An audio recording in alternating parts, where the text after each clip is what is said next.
पूरा का पूरा देश हिल जाए ऐसी खतरनाक चीज हुई थी 2 हफ्ते पहले, लेकिन दबा दी गई।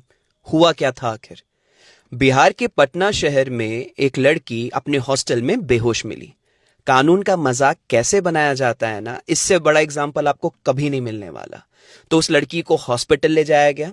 कुछ टाइम के बाद वो लड़की की डेथ हो गई। अब आती है कमाल की बात।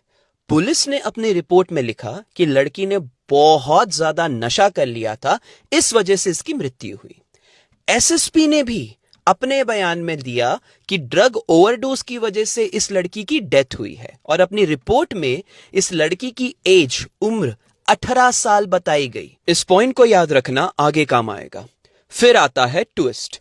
पोस्टमार्टम रिपोर्ट में यह क्लियरली बताया गया कि उस लड़की का रेप हुआ था। गर्दन छाती में जख्म के निशान थे, कमर पूरी नीली हो चुकी थी, प्राइवेट पार्ट्स में इतनी ज्यादा इंजरी थी कि यह कंफर्मेशन है कि रेप 2 से ज्यादा लोगों ने किया था। 2 घंटे से भी ज्यादा वो लड़की रेपिस्ट से लड़ी थी, लेकिन कुछ हो नहीं पाया। मेडिकल की पढ़ाई करने आई थी वो बच्ची पटना, नीट एस्पिरेंट थी। उस हॉस्टल पर कोई एक्शन नहीं लिया गया। जिस पुलिस ने वो रिपोर्ट बनाई कि वो ड्रग ओवरडोज की वजह से उसकी डेथ हुई, उन पर कोई एक्शन नहीं लिया गया था। और सबसे कमाल की बात, एज 18 बताई गई थी, ताकि अगर कोई पकड़ा भी जाता है तो उस पर पॉक्सो एक्ट ना लगे। कमाल की बात, किसी भी मेन स्ट्रीम मीडिया ने इसे हाईलाइट नहीं किया, और शायद करेगा भी नहीं जब तक इस पर कोई पॉलिटिकल, रिलीजन या कास्ट का एंगल नहीं आ जाता। इस देश में लड़कियों को लक्ष्मी माना जाता है। क्या मतलब इतनी सारी योजनाओं का? लाडली बेटी, बेटी बचाओ बेटी पढ़ाओ। उस लड़की को बचाना तो छोड़ दो, प्रॉपर इन्वेस्टिगेशन भी नहीं कर पाए हम।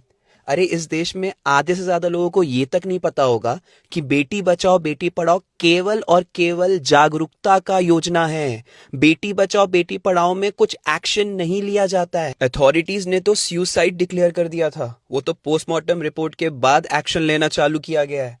वहां मेन स्ट्रीम मीडिया शंकराचार्य से क्वेश्चन कर रही है कि आप पॉलिटिकल ओपिनियन क्यों दे रहे हैं, पहले आप अपना ओपिनियन तो दे दो इन मैटर्स पर। लेकिन फर्क नहीं पड़ता ये मेन स्ट्रीम मीडिया अब बिक चुकी है कि नहीं बिक चुकी। एक कॉमन इंसान और सोशल मीडिया काफी है इस देश के अहम मुद्दों को उठाने के लिए।